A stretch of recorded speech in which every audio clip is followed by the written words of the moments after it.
first, it looked like things might be calmer today, even though the parents and children were surrounded by the debris of overnight rioting.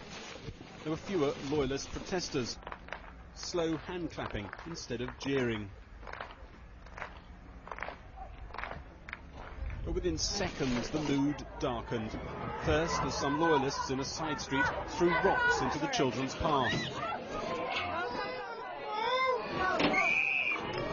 For a second, children and parents froze, then they started a run for the school gates.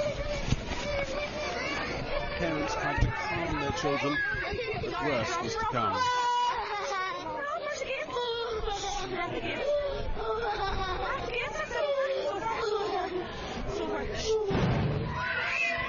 The terrifying thud of a pipe bomb thrown at police lines in a side street.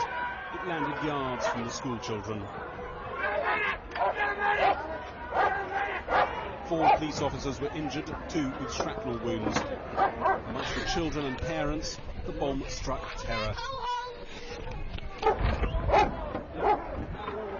Around 100 had decided to walk the Ardoyne road, more than yesterday, after word had got around that the police and army cordon was reducing the risk of attack from loyalists.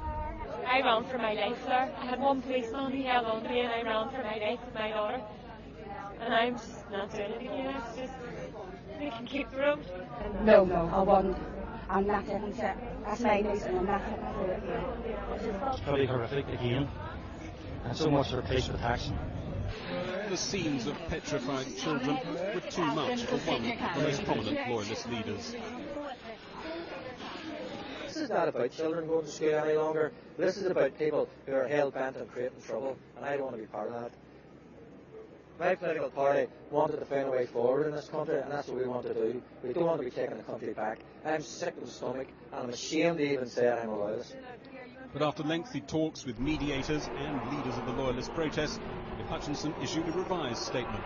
This morning when I was angry, I said, how could we have a protest after what has happened? I have talked to this community, and I believe, after having talked to some of my party colleagues, that we can't walk away from this. This thing needs to be finished in a structured way, not in an unstructured way.